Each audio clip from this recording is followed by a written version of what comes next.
എടാ അപ്പോൾ reel full scroll ചെയ്താൽ ഡയറി മിൽക്ക് ജേണൽ എവിടെ നോക്കിയാലും ഡയറി മിൽക്ക് ജേണൽ. അപ്പോൾ എനിക്ക് ഓർമ്മ വന്നു, ഞാൻ ഒഴിവാക്കാൻ വെച്ച കുറച്ച് ഡയറി മിൽക്കിൻ്റെ കവറുകളും ഡയറി മിൽക്കിൻ്റെ പേപ്പറുകളും ഉണ്ടല്ലോ. അപ്പോൾ അത് വെച്ചിട്ട് നമുക്കൊന്ന് ചെയ്ത് നോക്കിയാലോ. അപ്പോൾ ആദ്യം ഞാൻ ഈ സിൽക്കിൻ്റെ പേപ്പർ നമ്മുടെ ഡയറിൻ്റെ നടുവിൽ ഒട്ടിച്ചാലോ വിചാരിച്ചു. പിന്നെ ഞാൻ ആ പ്ലാനും മാറ്റി. ഒരു പേപ്പർ ഒരു പേജിൻ്റെ ഏറ്റവും മുകളിലും മറ്റേ സിൽക്ക് പേപ്പർ മറ്റേ പേജിൻ്റെ ഏറ്റവും താഴെയായിട്ട് അങ്ങനെ ഓപ്പോസിറ്റ് സൈഡായിട്ടാണ് ഞാൻ ഒട്ടിച്ചിട്ടുള്ളത്. പിന്നുള്ള സ്റ്റെപ്പൊക്കെ വെരി സിമ്പിൾ. നമ്മുടെ ഡയറി മിൽക്കിൻ്റെ കവർ കട്ട് ചെയ്യുക, ഒട്ടിക്കുക. ഈ സ്റ്റെപ്പിനെ റിപ്പീറ്റ് ചെയ്യുക. അങ്ങനെ നമ്മുടെ ഡയറി മിൽക്കിൻ്റെ കവറുകളൊക്കെ ഏകദേശം ഒട്ടിച്ച് തീർന്നിട്ടുണ്ട്. അപ്പോൾ ഇനി നമുക്ക് കുറച്ചൊരു എസ്തെറ്റിക്കിന് വേണ്ടിയിട്ട് ഒരു സ്റ്റിക്കി നോട്ടും കൂടി ഒട്ടിച്ചാൽ.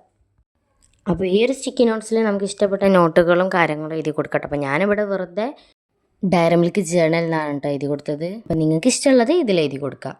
പിന്നെ വേറൊരു ചെറിയൊരു സ്റ്റിക്കി നോട്ട് കൂടി ഉണ്ടായിന്, അതൊരു സൈഡിൽ ഒട്ടിച്ചു കൊടുത്തിട്ടുണ്ട്. അപ്പോൾ കുറച്ചും കൂടി കളർഫുൾ ആയിക്കോട്ടെ വിചാരിച്ചാണ് കേട്ടോ ഞാൻ ഈ ഒരു യെല്ലോ ഗ്രീൻ ആൻഡ് കോമ്പിനേഷൻ എടുത്തത്. അപ്പോൾ നമ്മുടെ ഡയറി മിൽക്ക് ജേണലിൻ്റെ വീഡിയോ ഇത്രയുള്ളൂ കേട്ടോ.